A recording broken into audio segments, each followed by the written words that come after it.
Hello and welcome to this month's Devblog Q&A. I'm Noah and joined today by Fu. Hey, everybody. And today we will be talking about a couple balance changes we have coming in patch. We will be talking a bit about the expansion. We'll tell you when you can expect to see it and the size that it will be. We will be looking at some new cosmetics coming to the game and some new holiday event stuff, as well as some community submitted Q&A questions that we've collected the last couple of weeks. So a lot to talk about. Ideally, this is playing in the middle of patch downtime, so it's not going to conflict with you going ahead and jumping back into game. So let's kick it off with balance changes. We have just a few to talk about, and I guess we can begin with, ooh, if you want to talk about one of these balance changes. Yeah, so the first one is the path, turn of seasons. If you're a member of our Discord, you probably saw the dev spam vote where we asked people whether they would prefer turn of seasons to be a 0/3 or for it to cost 1 mana. The reason for all this is because the turn of seasons had I think it's about a 58% win rate going second and a 50% win rate going first. So it's pretty clear that the Tree of Life was responsible, and a small nerf to Tree of Life is definitely warranted. Um, I believe the vote that it go to 0/4 won out by almost a 2-to-1 ratio. So it's going to 0/3, going from 0/4 to 0/3. All right, so yeah, that's Tree of Life. I think it's a very simple change. The reason why we put it up to vote was really because we thought it would be fun, um, and neither of the changes is, I think, hugely significant to the point where we expect it to tank uh, the win rate for turn of seasons going second to less than 50% in all likelihood. I honestly expect that it will stay a little bit above 50% even with this change. Either one of them, probably. Yeah, it's definitely been a bit good. I do like the change. I like when you suggested it something that I absolutely loved. So it's cool to see it, being impactful. Yeah, if maybe not just a little too impactful at the moment. Oh, So you mean the original Tree of Life yes, proposal? Yeah, yeah. I think it's pretty cool. I think the pursuits in that came with the new balance patch are much more interesting than they used to be. yeah, definitely. So next on the list is the boogeyman of late, if you will. We've gone ahead and made a new change to volition that will give the opponent some time to maybe do something to contest, potentially kill the minion that's being volitioned. Uh, it's a fun side effect that, like, in a game without instant, the ability to play something like Volition and not just lose it to a fast speed ignition, not lose the minion you wanted to use Volition on, is nice. But the flip side of that is that, it allows combo kills out of hand a bit too easy at times. So this was a way, by delaying the additional action, we hope to find a way that Volition can still be used to finish games and still actually end a match without having no downtime in which the opponent doesn't get to at least do something about it. It'll eliminate some of the feels bads do with Volition. So to tack on to the volition change, it's pretty clear that it's going to exit quite a few decks. Um, there will be people with the impression that we are nerfing volition into unusability, which might happen. I wouldn't necessarily be surprised if that happened, I would say. I think the types of decks that might run volition after this change are going to be markedly different. So it really is a very major change to the card. Um, but it was also clear that we couldn't leave it the way it was. People just were not happy with, um, you know, and it wasn't good design. Like um, going from something like 30 life to 0 without being able to respond, except for with something really esoteric like Defy Death, um, is just not really good gameplay. And so it's something that we definitely felt like we had to address, and it's not something that has been easy to address, given the constraints of we didn't really want to change things like rarity. We didn't want to change casting cost too much and various other things like that. Um, yeah. So it's possible that this change will put Volition sort of out of contention for viability, but that might be okay as well. Yeah, even if it goes to, you know, a state of unusability, if you will, at the moment. Yeah, one of the cool things is with an expansion looming, who knows what could happen with it. Uh, and a little bit of downtime without Volition decks kind of leading the pack might be a welcome change anyway. Yeah.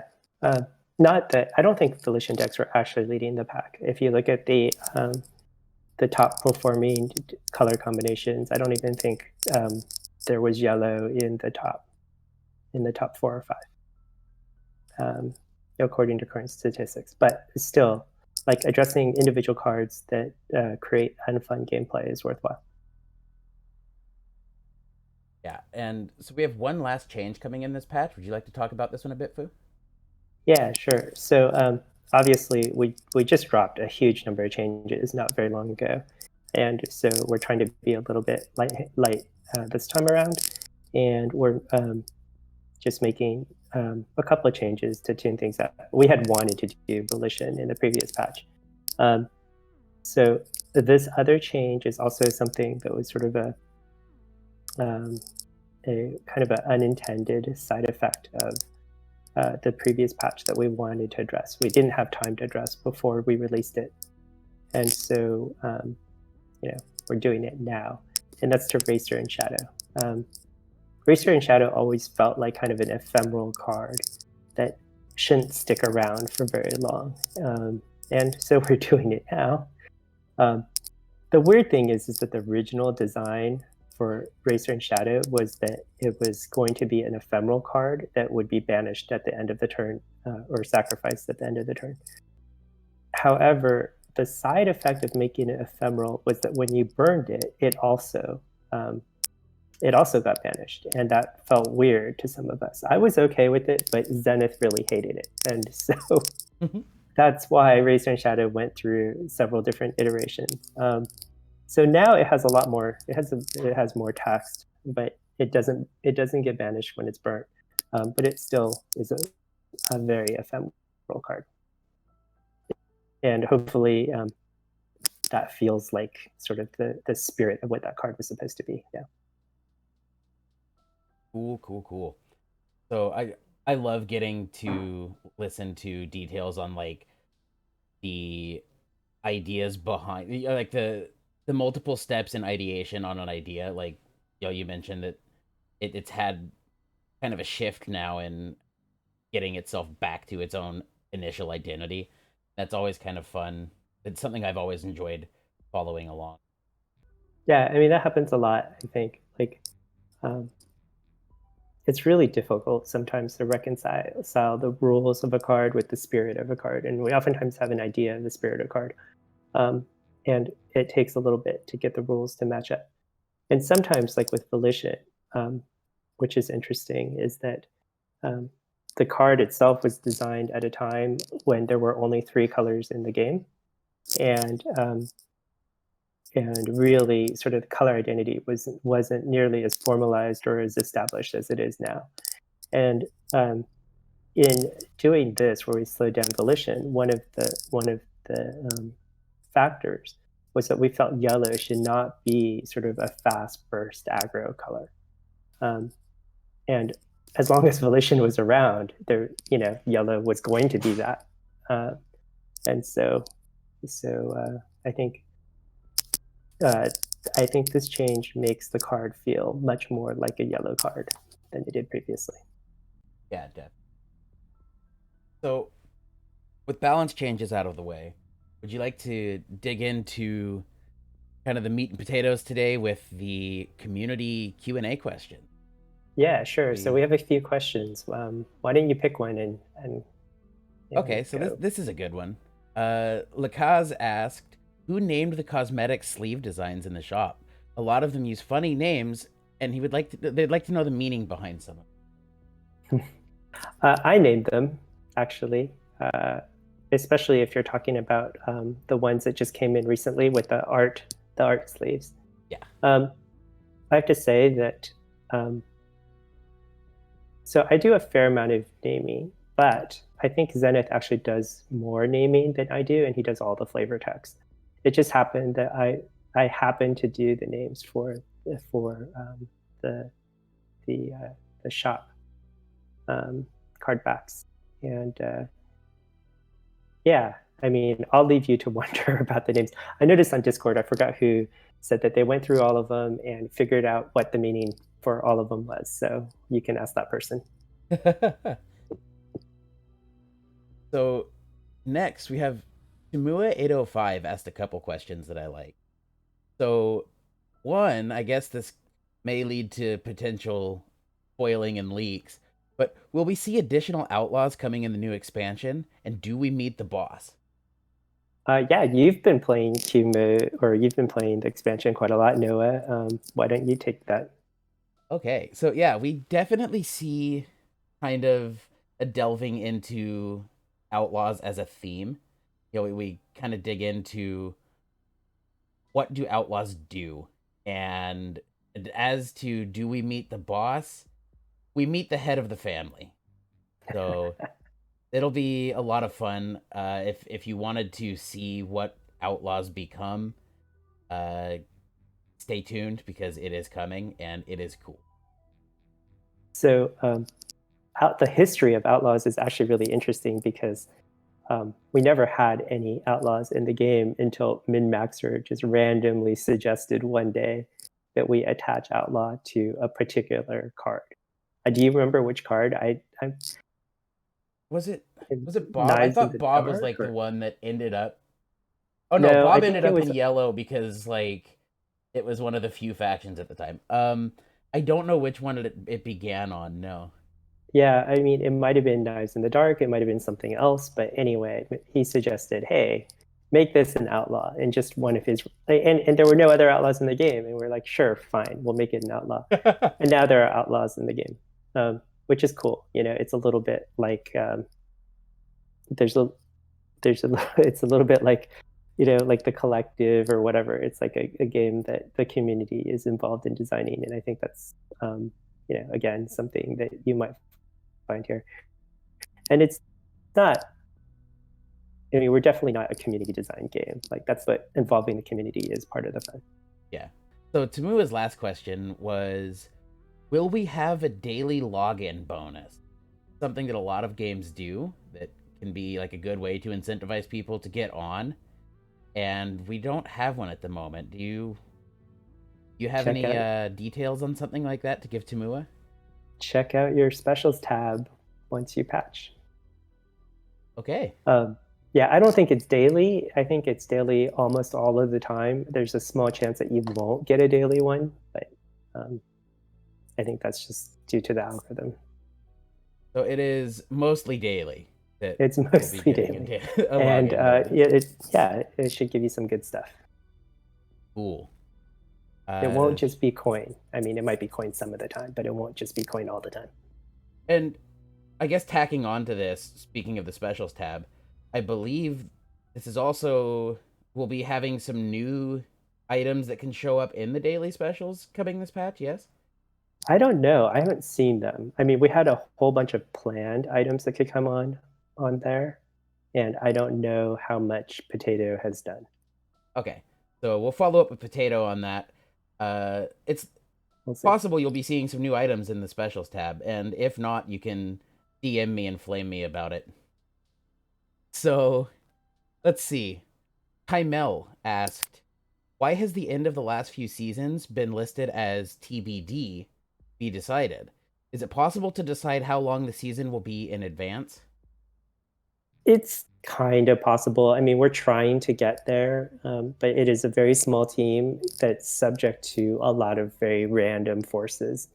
Um, and so it makes it hard for us to pin down.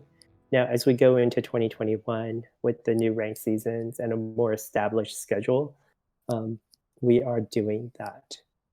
And I think you'll start to see the seasons have endings a little bit more um, regularly. And I think Noah has spent a lot of hard work and time, like putting together sort of the competitive schedule. So, Yeah, it's it's been a massive time sink. Been right. a lot of fun though. So having that and having exact dates for that, I think, is something that we do anticipate getting to next year. Cool. So a couple questions now asked by Envy the Exiled. Uh, That's pretty funny. we'll lead off with: have you looked at any good books lately? I know that you tend to like I've talking with you since I joined the team. We've talked a bit about like Netflix shows and books and stuff. What's captivated you lately? Yeah. So the Rhino as a team meets at 9:30 every morning, and we get on voice chat and discuss what we're working on and what the to-do list is and various other things like that. And oftentimes, just as part of the meeting, we talk about media, right? Shows, books, things like that. And I often bring up books. Those people who know me know that I'm a fairly voracious reader. So I want to take the opportunity to share some of the books that I've been reading recently, I guess. So thanks, Envy, for asking that question. I've forgotten a lot of them, but the ones that stand out in my mind are, like, most recently I read The Yellow House by Sarah Broom. It's a memoir, nonfiction, um, that really chronicles the sort of her family's journey through New Orleans East, which is where she grew up, and how her family was separated in Katrina and all sorts of things. And it was just really, really compelling. Absolutely, I finished it in a night, and yeah, that was a great book. Highly recommended if you guys like to read memoirs about racism and America and just all sorts of things like that. But not enough is written about Katrina, I think. Yeah. Um, there's some other, like, most of my reading is sci-fi and fantasy. I read Rhythm of War by Brandon Sanderson. That's the fourth in his series. I don't I don't know if I want to say too much about it. It's okay. I don't think it's as great as some of his other books have been. Um, the book that was really good is The Trouble with Peace, Joe Abercrombie. Are you familiar with Joe Abercrombie at all? No? Vaguely. Like I know the name, but I haven't Yes, actually phenomenal. looked into anything. So good. I mean, it's just this violent, dark fantasy. Like, almost feels like you're watching a movie. It's great stuff. Um, and he's been reliably good in the past few years with all of his books. Um, I think a little bit more on the mythology and fairy tale side. Um, I read two books by Naomi Novik. One is Spinning Silver, which is an older book. But the reason why I read that one is because I also read Deadly. And if you liked Harry Potter, then you really should pick up Deadly by Naomi Novik. It's the first book in a series. It feels like a little bit of an older, darker Harry Potter, where, like, the kids get killed Oh, in I'm their down. wizardry school. It's so I'm awesome. gonna have to It's check really, that really out. good. Um, Highly suggest it. And I think I mentioned this in the meetings. There's Saga, the comic books by Brian K. Vaughan Yeah. and Fiona Staples. And I don't know why I haven't picked those up before, but I'm just totally in love. They're, like, right now in the top 3 or 5 graphic novels for me. So that's my reading list this past week. This past week. So Yeah, yeah, that I've was a read good more than question, that. Envy, because I've actually read quite a lot more than that, but a lot of the other books are fairly how forgettable. do you I find the won't talk about time? them. I don't have that much time. I You usually must read be in bed. fast. I'm a very, very fast reader. Okay. Yeah. Um, But yeah, Rented Saga from the library is really awesome that the library had. It's all ebook rental. You can't go in, Yeah. lockdown and everything. So I was able to rent them through Hoopla, the graphic novels, and that's such an awesome series. You Can't know, say enough about it. shifting focus just a little bit, and then we'll double back to Envy's last question. Uh, because you mentioned, talking about books in the meetings. One thing you suggested in the meetings, like my second week on the team, was you had watched Enola Holmes on Netflix. Hmm. I ended up watching it the next week, and I've watched it like twice since then. That movie was fantastic. I'm glad you liked it. Yeah. And if we're talking about Netflix, like The Queen's Gambit is so awesome. I watched that like 3 times. I fast forwarded through bits like the second and third time, but I Yeah, love Dennis that movie. Dennis suggested that one to me. He was talking about it in a meeting one time, and I hadn't watched it yet, so I went ahead and watched it a couple weeks ago. And actually, so I was like, yeah, I guess I'll watch an episode, each night when I go to bed. And I ended up finishing it like the next day. Yeah, yeah, totally. It was fantastic too. Yeah, yeah, good stuff. Yeah, it's one of the fun things about working in a group like this, getting to share these little things that we enjoy. Yeah. So to kind of close out the specific questions we have one last question I'm gonna pile on you. But Envy's last question was, how many people have made the Who HU and Who WHO pun? And what do you do with the bodies? What do I do with the bodies? I don't have an answer to that. So I really don't. It's not something I think that's about very much. that just means you don't want to tell us the location of the bodies.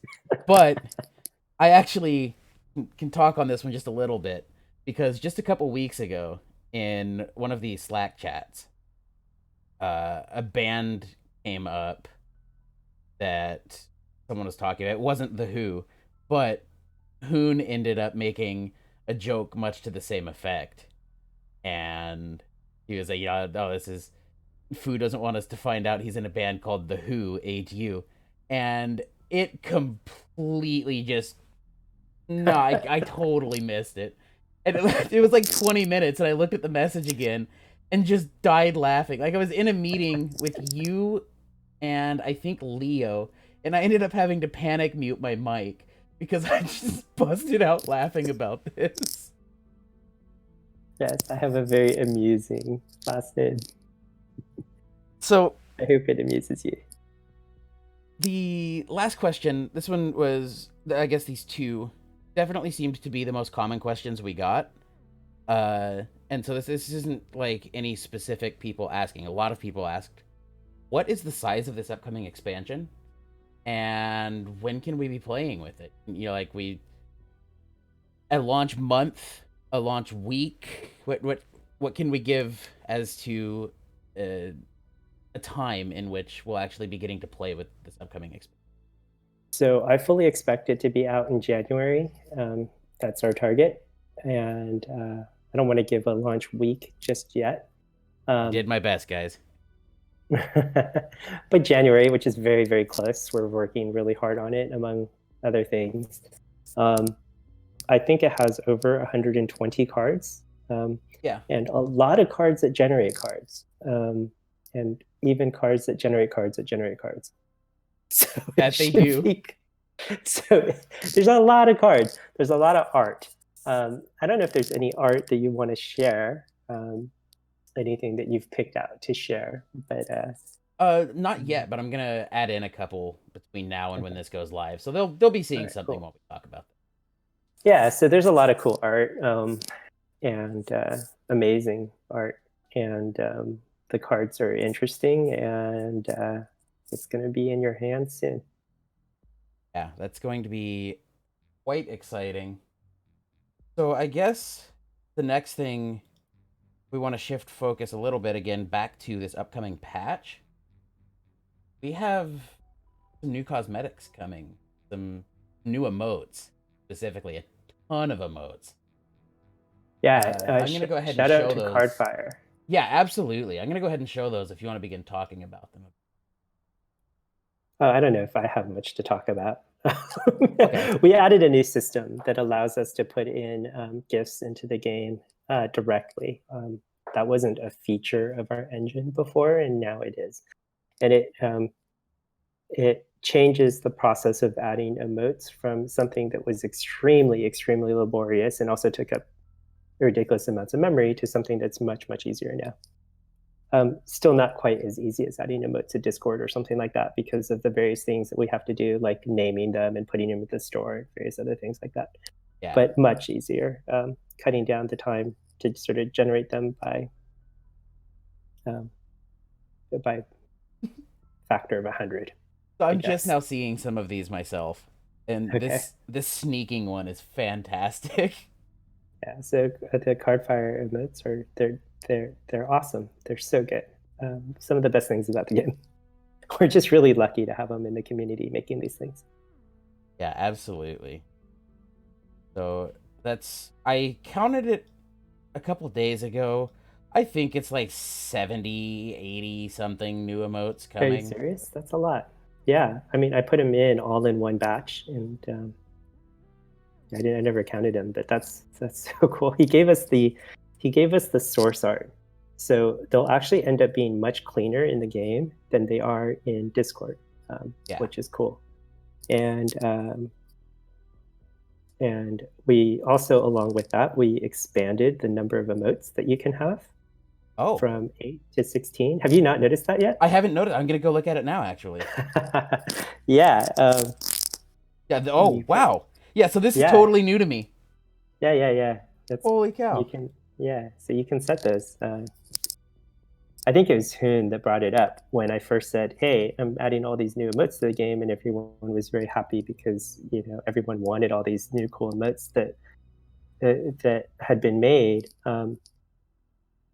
But Hoon was like, "Okay, I'm going to pay you to if I can have more emote slots."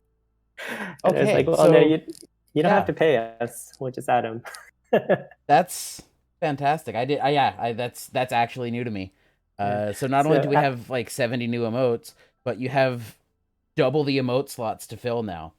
yeah, So less yeah, decision making to decide which eight will obviously be absolutely always usable. yeah.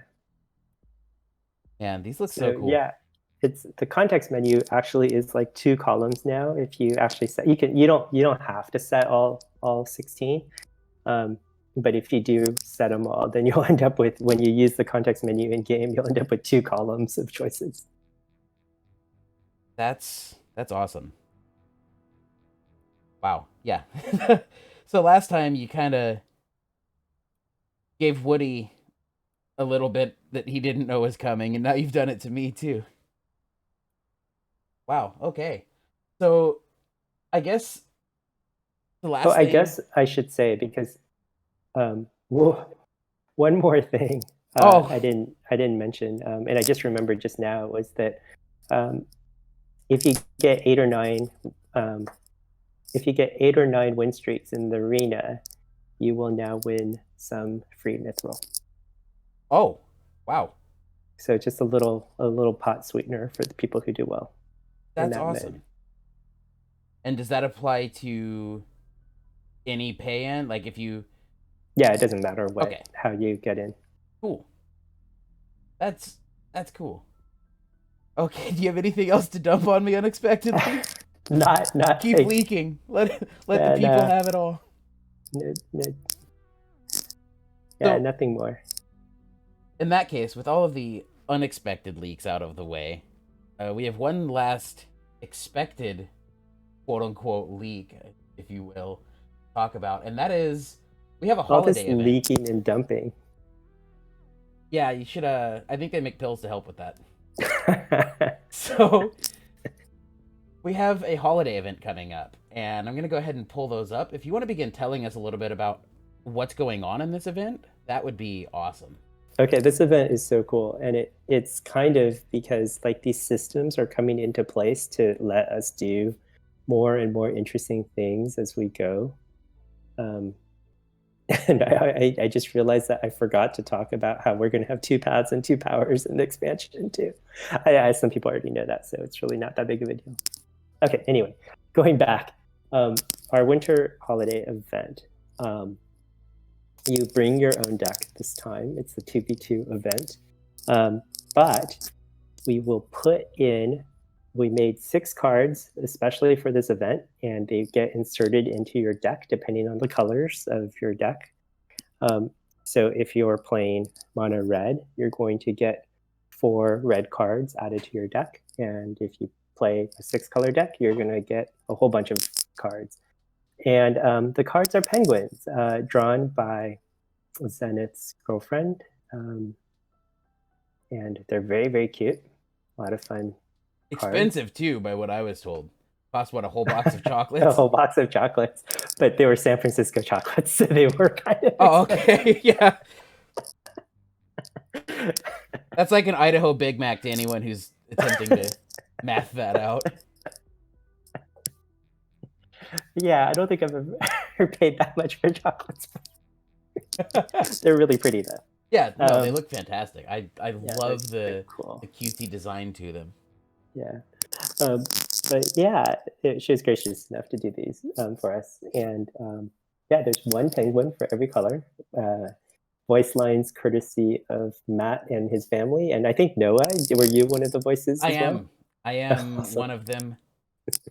I actually Uh, just last night got to test with some of these and was like, okay, which one's me? Let's see. And so I I built a deck with all 6 factions so that I could like find my penguin, and it ended up being the last one I played.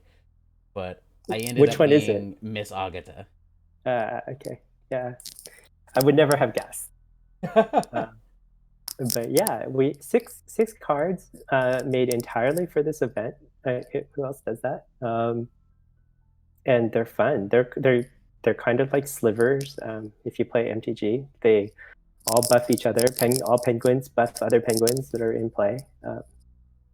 Hepzibah is cool. You know, she gives all the penguins mirror, so you can really spam out penguins. Yeah, you can go nuts with the penguin. You can go nuts with penguins, and so I anticipate having a lot of fun with this. And if you complete the winter holiday mission, you get a gift box. Um, it'll at minimum have a penguin card back, one of the penguin card backs. We've turned all 6 of them into card backs, and a emote. So one of the new emotes. So yeah, hope you do the mission and join in the holiday fun. And And I just now noticed too the flavor text that Zenith wrote for them. I hadn't written any flavor text. I forgot to do it. oh yeah, no, they look cool. He went in and What wrote all the I'm flavor just text. noticing is that what's being shown now to people watching, I did them by cost. So like we've got the 2 cost ones on top, and now I'm just noticing that text as well, and I'm like, man, I could had I paid attention, I could have sequenced this out. Right, right. But yeah, yeah, Zenith, that's cool. Yeah, it's a fun event. I mean, having six cards made, they're not the most balanced of cards. Where they're not designed to be like slot into the meta or anything like that. They're only available in this particular mode. Um, but I think it's a lot of fun to have special cards for a holiday game mode. Definitely. So these will not be collectible. You cannot, put them into a deck and use outside of this holiday event. This is just limited to the holiday event. Yes. Yes, absolutely. And Okay. they're all 2v2 friendly, and that all their buffs apply to uh, all penguins across the board, all Yeah. friendly That penguins. that was one thing I noticed is it's all like semi-global, so it benefits. Yes, You don't have to specifically play to the middle lane to apply buffs. That's cool. it should be ridiculous. Like I think Ixalatli gives you +1/+1 to all penguins, Yes. and uh, you know you can mirror them and go nuts, go ham, or penguin, go bird. I don't know. Yeah. So that is going to be a lot of fun. I played a bit of it last night. absolutely enjoyed it. All of the penguin voice lines, oh, they killed me. Yeah, so if you haven't played Penguin Diner, it's like a Diner Dash style game. That's sort of where I got some of the ideas for the voice lines and how they work out. But it's a fun little flash game originally, I think. We'll also have a new 2v2 game field, like in Oh yeah, yeah. an expansion on the ice field that we used last. Hmm. So that's cool. Uh, I'm double checking if I have a deck that doesn't use E2 stuff that I can pull that up with quickly and show off that I Show don't. off the game board. Yeah. I've Okay. only got E2 stuff. Well, people will see it. Yeah, you'll see it in The game. holiday event starts on December 18th, 5 p.m. UTC. I think 9 a.m. PST. Oh, I can pull it up. One moment. We can Yeah, quickly show you this as we kind of I'll wind have to this look. down. I'll have to look up when it ends. Um, So this isn't the most ideal view I can get you of it, but uh, at least see a little bit of it. It's beautiful in game. The click effects look awesome. It's nice. But I believe that just about closes us out. I do want to thank those of you who tuned in, and we definitely hope to see you all in game when patch goes live. And oh, when will this holiday event begin? December 18th. I think I already said December 18th, 9 a.m. PST, 5 p.m. UTC. Cool, cool, cool. So yeah, And I was gonna look up the end date, but I don't know how to use the calendar on my Mac. so the 18th to date pending. It will be in the patch notes. January something. It's plenty of time. Yeah, it's like maybe January. Let me see. January 10th probably is my guess. Okay, yeah. It's So like a Sunday. Yeah, tons of something like time that. to get this done. Uh, so again, thank you to those of you who tuned in today, and to those of you who see the VOD on YouTube. It's been a lot of fun talking today. I've had a good time talking with you today, Fu. And Likewise. we hope you guys all have a fantastic holiday season. Stay safe. Thank you again, and have a good day. Happy holidays, everyone.